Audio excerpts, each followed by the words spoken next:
This is A Word, a podcast from Slate. I'm your host, Jason Johnson. Spring break means freedom, fun, and sometimes foolishness for college students. And for young African Americans in the 1990s, it also meant Freaknik. The annual party drew tens of thousands to Atlanta every year. So why did the fun stop? And could it ever start again? And I think the biggest misconception was that it was just a party, when in fact it was about Black joy, Black celebration, Black sexuality, politics. So hopefully when you watch the film, you see all of those layers beyond just the party. More on the documentary Freaknik, The Wildest Party Never Told, coming up on A Word with me, Jason Johnson. Stay with us. It's only a kick, a jump, a block. It's only a serve. It's only a tackle, a run. It's only for the fans. After all, it's only pressure. You got this. Adidas.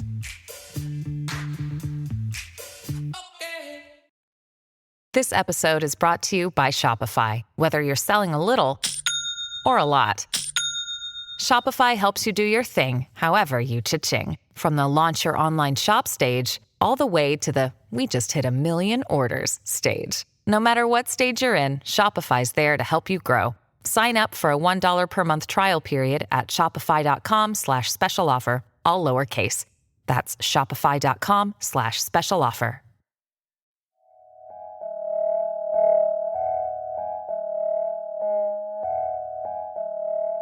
Welcome to A Word, a podcast about race and politics and everything else. I'm your host, Jason Johnson. Nostalgia for the 1990s is everywhere, with aging Gen Xers trying to relive their youth and young Zillennials discovering the TV, films, and fashion of that decade for the first time. For Black folks, perhaps nothing symbolizes the fun of the 1990s more than Freaknik, a sprawling, days-long festival of all the good and bad of spring break behavior. And at its height, Freaknik drew tens of thousands of partiers to Atlanta each year from around the country. It started as an annual picnic for students of Atlanta University Center, or the AUC. That's the group of historically Black colleges and universities around the city. But it quickly grew into a national event after Spike Lee's School Days and the sitcom A Different World reignited interest in HBCU life in general and Freaknik in particular.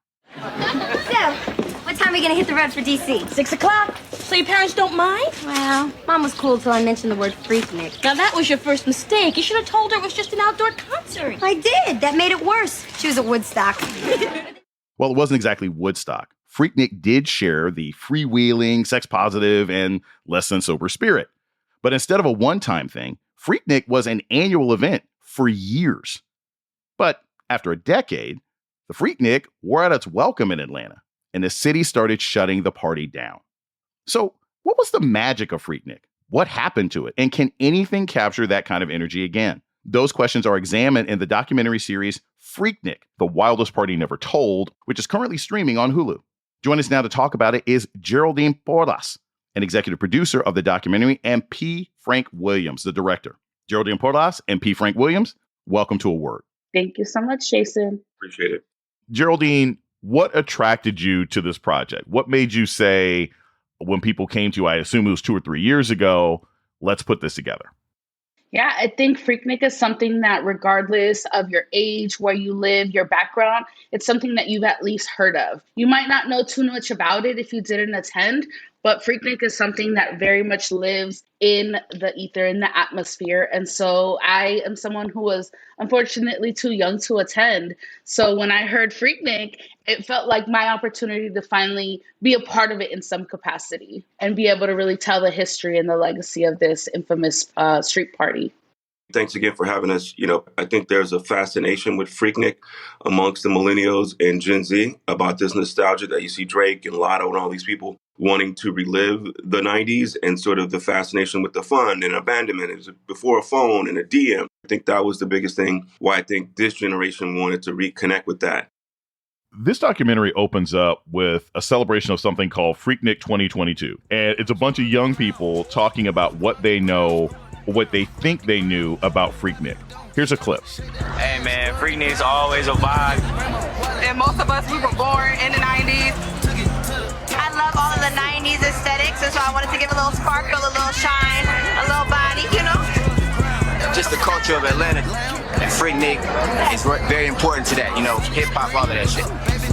Real Atlanta shit, real Freaknik shit, yeah. We coming from the 90s, so we only bring home gold trophies. That's it. P. Frank, what is the biggest misconception that Zoomers or maybe even young millennials have about Freaknik? I think when you look at the young people who were at 21 Savage's birthday party, which is what we shot and started the film out with, this film is a multi-generational conversation, right? People 21's age, early 30s, whether my kids who are 19, are fascinated with Freaknik because it's our Summer of Soul, our Woodstock. And so I think that's why we opened the film, just to show that a new generation is fascinated. And I think the biggest misconception was that it was just a party, that it was just a bunch of people turning up in the streets, when in fact it was about Black joy, Black celebration, Black sexuality, politics, a lot of things, race. And so hopefully when you watch the film, you see all of those layers beyond just a party. So Geraldine mentioned earlier that she didn't get a chance to go to Freaknik. I have to ask you, P. Frank, what was your most memorable Freaknik moment? I was fortunate enough to, as a young college man coming of age in the early 90s and being in a fraternity, I'm in Alpha Phi Alpha. I think that was a big part of the Freaknik thing, the Divine Nine. And so coming from a predominantly white college, seeing that sea of Black faces who were having a good time, who were reveling. I never seen that amount of beautiful Black women in one place. So that was amazing. And so it was just really like a really unbelievable. This was in the early 90s. And this was before Freaknik got totally out of control. It was more in the 50, 60, 75,000 than the hundreds of thousands. Geraldine, you talked with some of the folks who started the party that became Freaknik. We're going to play a clip. I want to get your thoughts on the other side. The title is absolutely misleading because you would think it was just something where everybody's wilding and people stripping on the streets and, you know, having sex everywhere. But Freaknik was just a party. It was just a Southern cookout, right? We needed to promote it, advertise it. We had to buy food, and we would sell the food, hot dogs and potato chips and that kind of stuff, sodas and beer. We selected the spot for the first one. There's this nondescript area of Piedmont Park on the corner of 10th Avenue and Monroe Drive that at that time was really pretty barren and just a good spot we could meet there. Who were these folks, and what was their vision? What was their plan in the early 80s when they were just putting Freaknik together? What a lot of people don't know is that Freaknik was actually started by the DC Metro Club, which is a group of social clubs that were part of the campus, the AUC, for folks from different areas to get together and form community. It's kind of like social media before social media was a thing.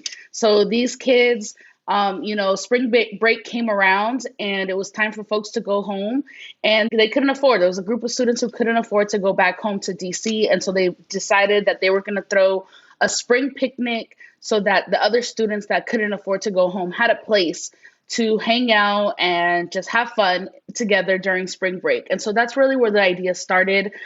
They had several different events around this theme, the Freak, that year. And so a lot of people didn't know that that's really where Freaknik started. It was a picnic, and then they had their theme, the Freak. And as you see in the film, they put those things together and created Freaknik. And it was really just a space and an opportunity for them to join together in fellowship and have fun, since a lot of the other spring break places, if they weren't going home, were for majority white college students. And so there wasn't really too many spaces for them to really have that community in that space. So they created it themselves. We're going to take a short break. When we come back, more on the history of Freaknik. This is A Word with Jason Johnson. Stay tuned. This episode is brought to you by ShipStation.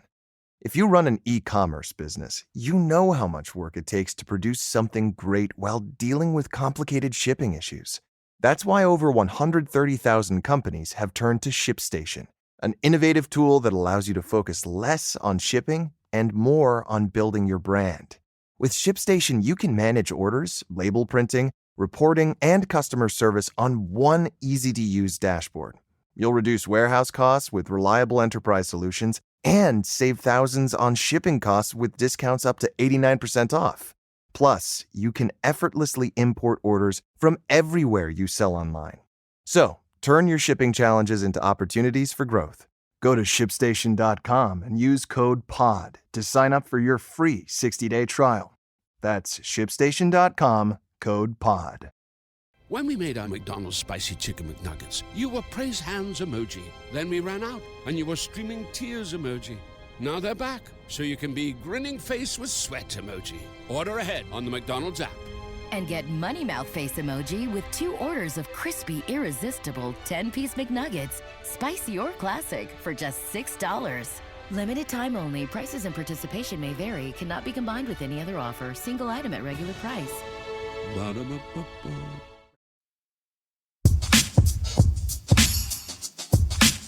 You're listening to A Word with Jason Johnson. Today, we're talking with the creators of Freaknik, The Wildest Party Never Told, on Hulu. Our guests are director P. Frank Williams and executive producer Geraldine Porras.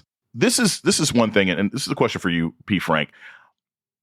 My understanding and one of my sort of direct experiences with Freaknik was VHS tapes. And you'd be in a barbershop in DC, and like somebody would be like, yo, I got tapes from Freaknik, and they will put it in the VCR in the barbershop, and that's how we got to see it. That's what we did before social media. That was my first time really being able to see what was going on down there. My question for you is, as a director, as a producer, how did you all get the video? A lot of this stuff isn't digitized. It's filmed from 25, 30 years ago. It's in boxes of VHS tapes that are in the back of somebody's garage. How long did it take, and how did you go about collecting the footage to put this documentary together? Well, when I think you said it, you hit the nail on the head, is that, there's a bunch of tapes, high 8, VHS, DV tapes, camcorder tapes that were out in somebody's basement or garage. Auntie Cheryl didn't really want you to know that she had those tapes. So Uncle Jimmy, when him and his boys in 94 jumped in a Camry and rolled all the way, to Atlanta. So no, after Jermaine Dupri and then Luke put out the bat signal, as well as myself and a couple other producers involved, people started sending in stuff. And we were able to kind of comb through that stuff, find the best and the brightest and stuff that hadn't been on the internet, which really helped. I think we really wanted to make sure we put exclusive footage that most people hadn't seen, and obviously careful not to, be too explicit or too raw. I know everybody thought this was going to be the ratchet party, which it did not turn out to be. But no, we were able to get a lot of tapes and archival footage from people all over the country and the world. Geraldine, there was a time in the early 90s where we were sort of having this discussion of how women felt free and more comfortable in their sexuality. And you had musicians, Adina Howard saying, like, I'm gonna be a freak, and people were comfortable with it. You had Salt and Pepper saying, let's talk about sex. And so many young Black women who up until that point had not had those opportunities, had not had those safe spaces, really felt free to be sexually liberated. I want to play you this clip and get your thoughts on the other side. You know how some people have some inhibition, that they just want to do something that they just know they can't do at home because they know people in their neighborhood, they know people at their schools, and their parents will somehow find out.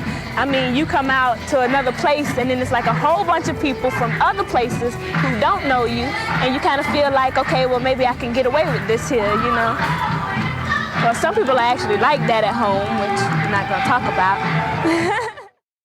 How representative is it of women at Freaknik that they really did feel comfortable in their sexuality? They didn't feel in fear dancing on cars, flashing their chests and everything else like that. Was it really sort of an open air hedonism, at least for some women for a while? Was that your experience when you talked to, interviewed, and reviewed tape? I think it really depended on the woman, right? Some people came in there, they knew it was Freaknik, and they knew that was their opportunity to let loose. And then there was other people that were a bit more conservative. So I think it depended a lot on the woman, their personality, and what they were comfortable with. But the point was that Freaknik was this space that really felt safe. It was an event that started off for college students. And so you are around and amongst all of your peers. So in a place like Atlanta and Georgia in the South, where it's traditionally very conservative, like P. Frank mentioned, a part of the Bible Belt, women didn't always feel the opportunities to be able to express themselves either through the way that they dress, how they were dancing, or, really just have that autonomy over their bodies. A lot of the perception about Freaknik in this documentary beforehand is everybody thought it was going to be BET uncut, right? Like, people were terrified. And I think a lot of people were surprised to see how much really focused on the music industry, how much really focused on the politics. Talk a little bit about the importance of music. What role did major artists like Jermaine Dupri and Uncle Luke, what role did they play in turning Freaknik from just a college party into basically a national event?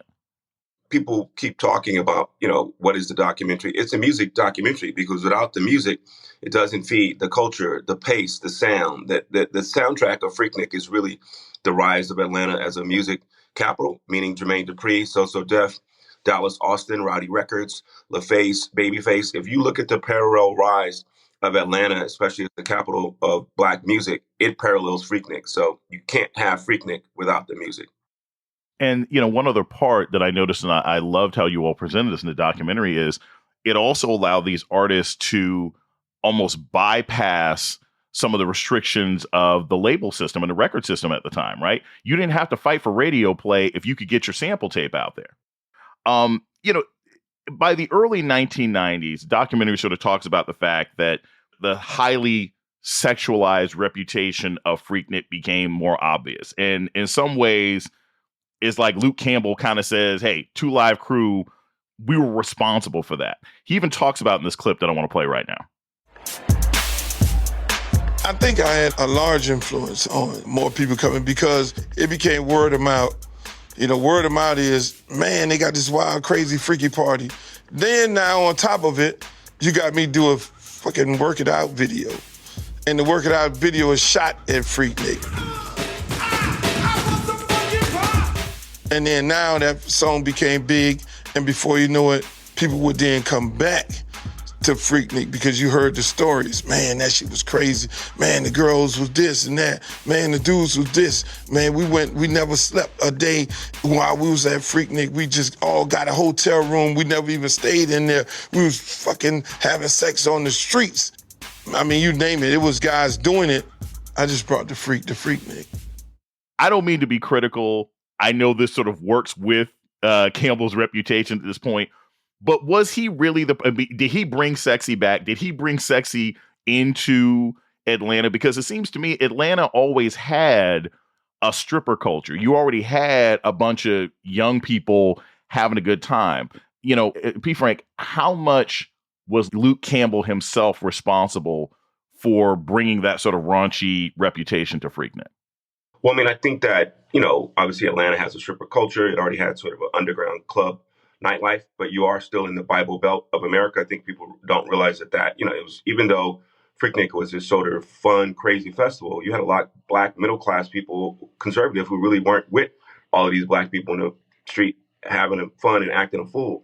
But I do think that when Luke films the Work It Out video in 93, it's a turning point where his music and the energy of his music makes you want to party. I can't say that Luke is the main reason because it was obviously there, but I do think that the energy and the sound of his music changed the direction of Freaknik in a way where people want to get a little bit more buck wild and loose. Who's to say that they weren't having sex in the streets or doing wild stuff before that? But I do think because 2 Live Crew, because of Luke's reputation, and he literally films a video at Freaknik, that message gets out to the masses and people in turn think, oh, wow, I'm going to go party and ball out and act wild just like Luke did. So I think that you can't, as Luke told you in the film, he put the freak in Freaknik.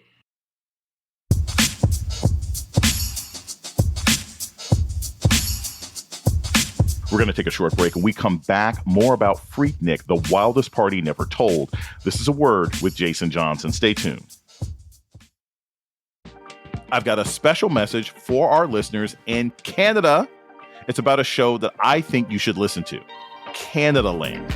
Every week, Canada Land's journalists bring you news and conversations that honestly can be hard to find these days. With rigorous reporting and thoughtful analysis, their episodes bring you into the most important conversations from across the country. From a radical form of reconciliation emerging in Saskatchewan to in-depth debates and gun rights and the rise of fascism, Canada Land's stories will surprise you and make you think. Try Canada Land today and find out why Canadian news doesn't have to sound like Canadian news. Search Canada Land in your podcast app.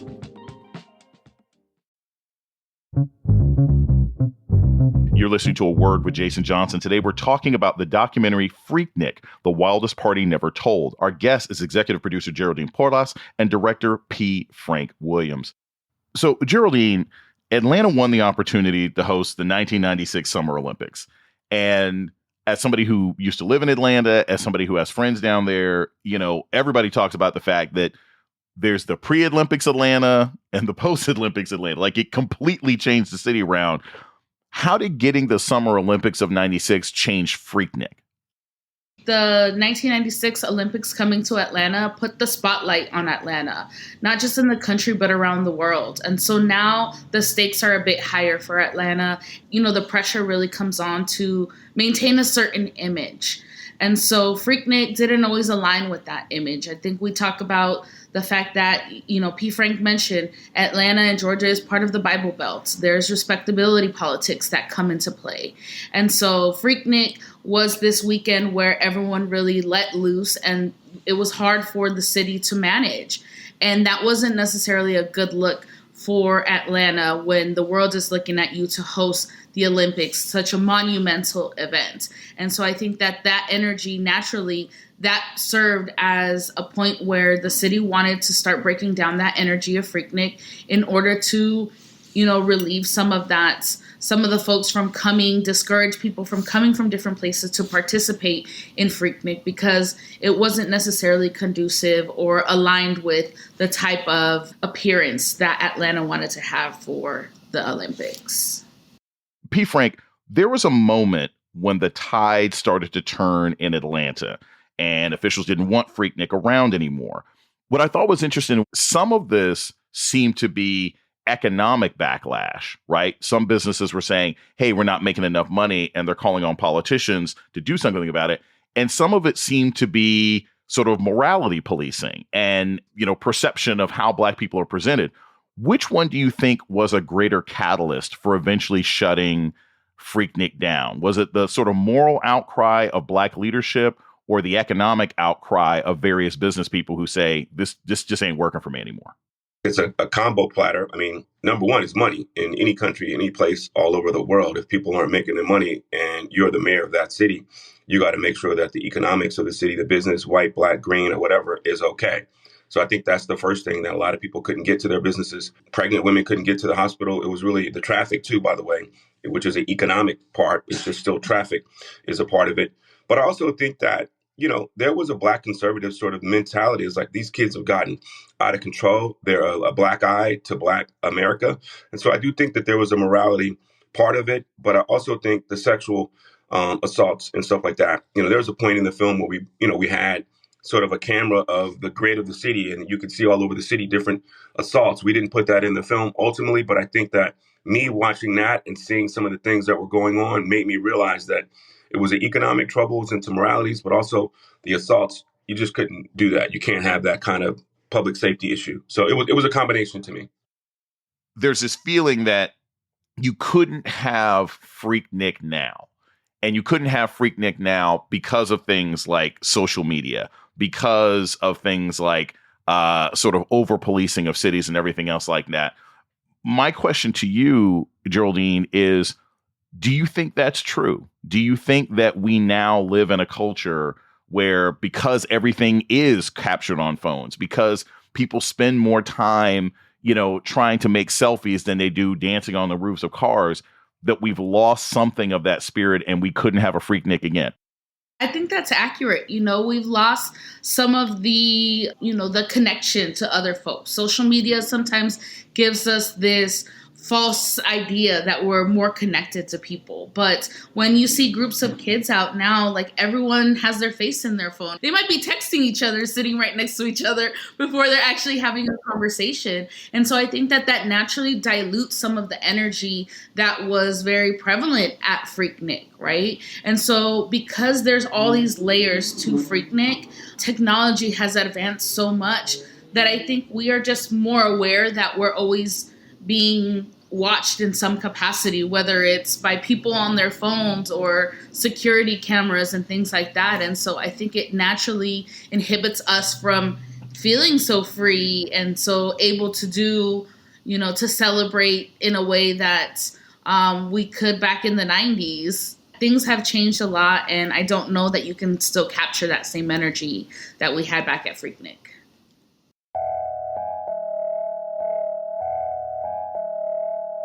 Geraldine Porras is an executive producer, and P. Frank Williams is the director of Freaknik, The Wildest Party Never Told. It's available on Hulu. Thank you both so much for joining us today on A Word. Thank you. Appreciate you, Jason. Peace. That's A Word for this week. The show's email is aword@slate.com. This episode was produced by Ahyiana Angel. Ben Richmond is Slate's Senior Director of Podcast Operations. Alicia Montgomery is the Vice President of Slate Audio. Our theme music was produced by Don Will. I'm Jason Johnson. Tune in next week for A Word.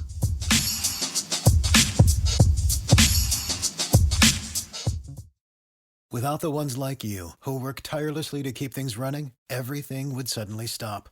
Hospitals, factories, schools, and power plants, they all depend on you. No matter the weather, emergency, or time of day, you're the ones who get it done. At Grainger, we're here for you with professional-grade industrial supplies. Count on real-time product availability and fast delivery. Call, click Grainger.com, or just stop by. Grainger, for the ones who get it done.